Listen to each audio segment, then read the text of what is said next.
আসসালামু আলাইকুম প্রিয় দর্শক, আমি সুরাইয়া খন্দকার লিপি। আমার চ্যানেলে আপনাদেরকে স্বাগতম। আমি আজকে রান্না করব চিংড়ি পোলাও। চিংড়ি পোলাও রান্না করার জন্য আমি নিয়ে নিয়েছি চিংড়ি এবং পোলার চাল। সেই স্বাদের চিংড়ি পোলাও আমি কিভাবে তৈরি করি চলেন দেখি। আমি 1 কেজি চিংড়ি নিয়েছি খোসা ছাড়িয়ে, সাথে একটু ছোট চিংড়িও নিয়েছি, তাও খোসা ছাড়িয়ে ভালো করে ধুয়ে তারপরে আমি এগুলিকে ভেজে নিচ্ছি।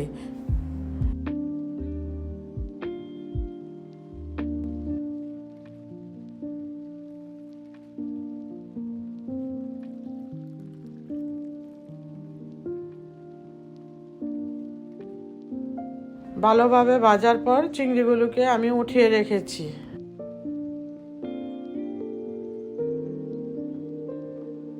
প্রিয় দর্শক, আমি এখন ছোট চিংড়িগুলিকে ভালোভাবে ভেজে নিয়েছি পেস্তার বদলি ব্যবহার করার জন্য। এখন আমি একটা বড় হাঁড়ি নিয়েছি, হাঁড়িতে তেল দিয়ে দিয়েছি, তেল দিয়ে পেঁয়াজগুলি দিয়ে ভালোভাবে ভেজে নিয়েছি। পেঁয়াজগুলি ভালোভাবে ভেজে নেওয়ার পর আমি দিয়ে দিলাম 2টা তেজপাতা, 1 এলাচ এবং দারচিনি। এটা দিয়ে আবার একটু নেড়ে চেড়ে নিলাম। আস্ত মশলা দেওয়ার পরে আমি একটু বাটা মশলা দিয়ে ভালোভাবে নেড়ে চেড়ে নিয়েছি।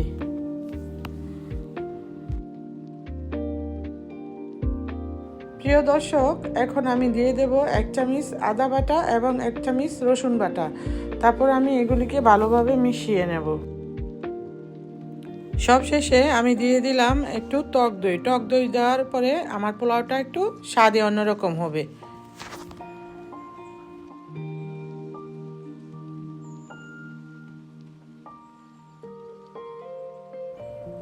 এখন দিয়ে দিলাম সেই ভাজা চিংড়ি মাছ।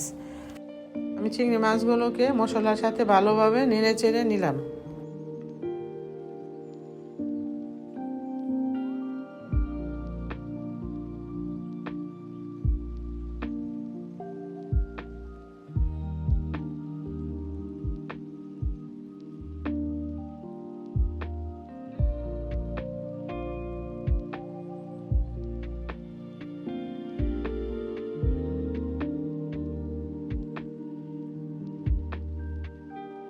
মশলার সাথে চিংড়ি মাছগুলো নেড়ে চেড়ে উঠিয়ে নিলাম।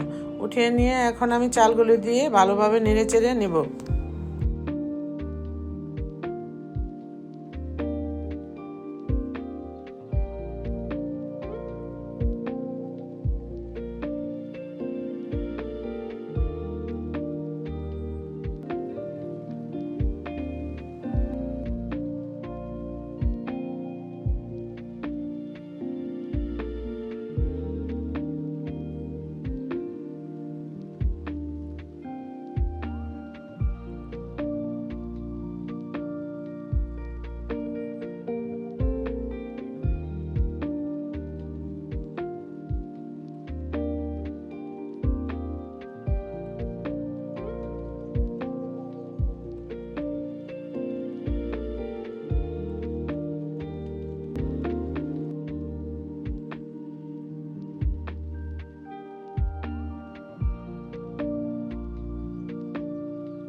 চালগুলো ভালোভাবে নেড়ে চেড়ে ভেজে নিয়েছি।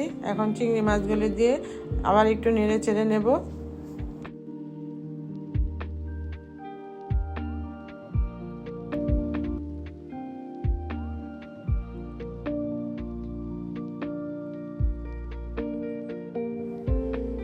পরিমাপ মতো পানি দিয়ে 4-5টা কাঁচামরিচ দিয়ে এটাকে আমি 10 থেকে 15 মিনিটের মতো ডেকে রাখবো।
প্রিয় দর্শক, আমার সেই চিংড়ি পোলাওটা রান্না হয়ে গেছে।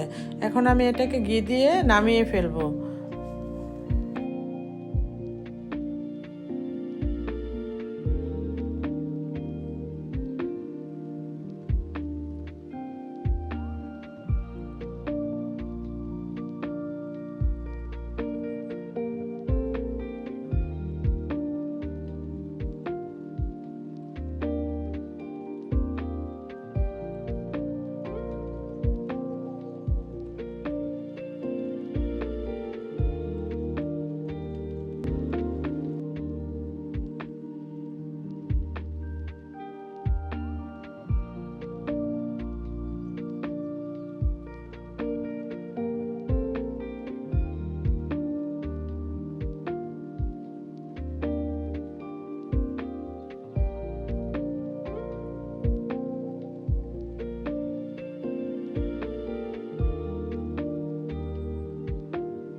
প্রিয় দর্শক, যদি আমার রান্নাটা ভালো লেগে থাকে কারো কাছে, তাহলে একটা লাইক দিয়ে কমেন্ট করে সাবস্ক্রাইব করে নেবেন আমার চ্যানেলটাকে।